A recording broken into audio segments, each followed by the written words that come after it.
Idea ఎలా వచ్చింది మీకు? ఈ ఐడియా మదనపల్లి ఇన్సిడెంట్ ఉంది కదా సార్. మదనపల్లి ఇన్సిడెంట్ మీరు చదివి ఉంటారు.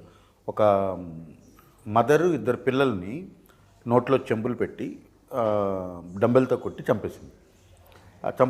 చంపేసిన తర్వాత అరెస్ట్ చేయడానికి వెళ్ళిన పోలీసులతో కానీ అధికారులతో కానీ ఆమె చెప్పిన షాకింగ్ విషయం ఏంటంటే వాళ్ళు చచ్చిపోలేదు, ఇంకో 3 రోజుల్లో వాళ్ళు లేచి వస్తారు వెనక్కి, వాళ్ళు ఇప్పుడు ప్రస్తుతం ఒక దేవుడి దగ్గర ఉన్నారు, వాళ్ళు బయటకు వస్తారని చెప్పింది.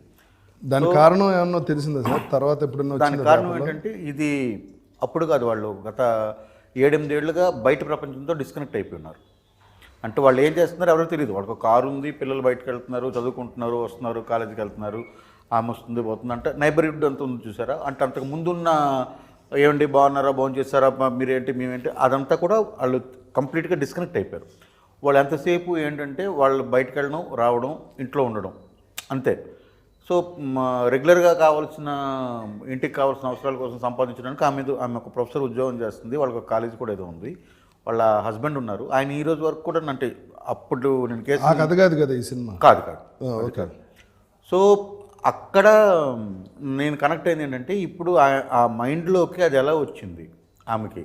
అంత చదువుకున్న ఆమె ఇద్దరు పిల్లల్ని తన పిల్లల్ని ఇద్దరిని ఆడపిల్లల్ని డంబుల్తో కొట్టి చంపేసినంత ఉన్మాదాన్ని ఎవరు ఆమెకి ఇంజెక్ట్ చేస్తుంటారు అన్నప్పుడు కరెక్టే కదా. ఇప్పుడు న్యూమరాలజీ అన్న పేరుతో ఈ అంకెని మీరు యాడ్ చేస్తే మీకు అదృష్టం కలిసి వస్తుందని చెప్పడం ఒకటి, తర్వాత మీ పేరులో ఒక అక్షరం చేసుకుంటే ఎలా వస్తుందని చెప్పడం ఒకటి, ఇది ఒక టైప్ ఆఫ్ నమ్మకం. మీరు ఈ రాళ్ళు పెట్టుకోండి, ఈ రత్నాలు పెట్టుకోండి అన్నది ఒక టైప్ నమ్మకం. మీరు ఈ పూజ చేయండి అని చెప్పడం ఒక నమ్మకం. ఈ పూజలోనే కొంచెం ఎక్స్ట్రీమ్కి వెళ్ళి మీరు ఒక బలిస్తే ఇలా జరుగుతుందని చెప్పడం ఒకటి. ఆ బలి నరబలి అయ్యే సంఘటనలు ఉన్నాయి. తర్వాత iridium coin, rice pulling iridium coin అని ఒకటి వచ్చింది.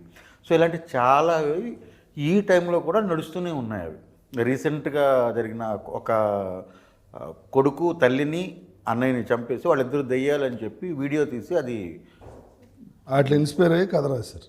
సో ఇలాంటివన్నీ జరుగుతున్నాయి కదా. ఆ లోపల ఉన్న డార్క్నెస్ ఏంటి అన్న బేస్ చేసుకుని అప్పుడు పుట్టిన కథ ఇది.